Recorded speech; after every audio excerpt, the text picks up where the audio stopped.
Ambazonians and fellow Africans. For more than 3 years, I have stood high.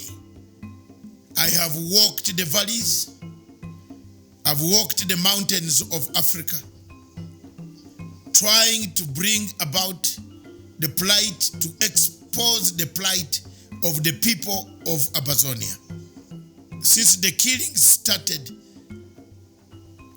3 years ago, the closure of schools, the closure of courts, the closure of hospitals, dispensaries, the destruction of infrastructure, the cutting off of telephones and internet supply to the people of Ambazonia.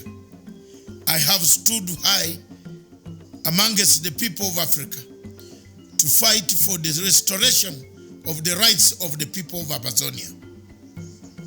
Yesterday was yet another darker day for the imprisonment of 10 Ambazonians who stood for peace, who talked for peace, who wanted to be heard, who wanted dialogue, and were ready to put dialogue down as a basis of discussion to bring about a peaceful end to the conflict of Ambazonia in Cameroon. For these 3 years, I've called upon the international community, upon African Union, to bring a debate to the table of the African heads of state about the suffering of the people of Ambazonia. I have done it voluntarily, walked, traveled to African Union in summits, trying to fight for this debate to be brought on the agenda of African Union summits. I have petitioned the Secretary General of the Commonwealth, Baroness Scotland, my friend, in a letter that I dispatched to both the Commonwealth Office of Her Majesty the government in Britain and in the Commonwealth, in the fight for the people of Ambazonia. I've done my best. I've interviewed the people on these television stations. I have done my best. I've interviewed the various leaders from SACU, from the others, TAPU. 7 of them have been on my television station. Mr. Kanga, all of them, most of them, and I will continue to do so, to interview most of them who will take part in the fight for the restoration of a state called Ambazonia.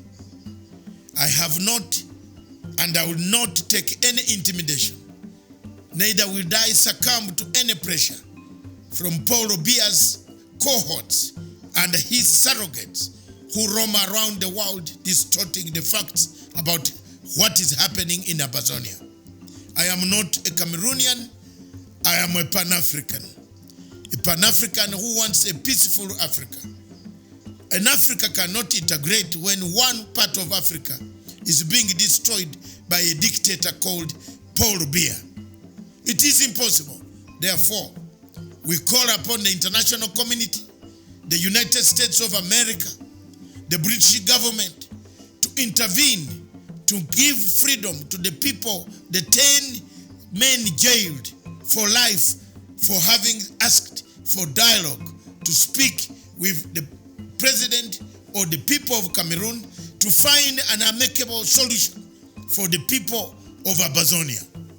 I call upon the Commonwealth, the AU, the United Nations, ECOWAS, SADC, East African Community, IGAD, to put pressure on the people of the government of Cameroon to give dialogue a chance in an event.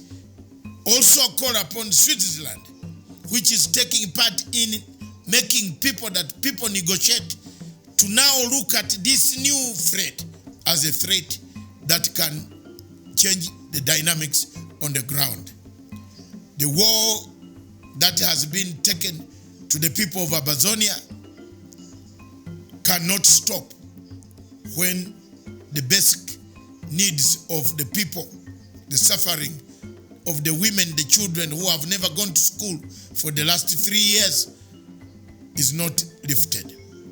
I want to thank you very much, all of you who have listened to my discussions for the last 3 years, that I will continue doing so until there is a solution found for the people of Ambazonia. Long live the people of Ambazonia.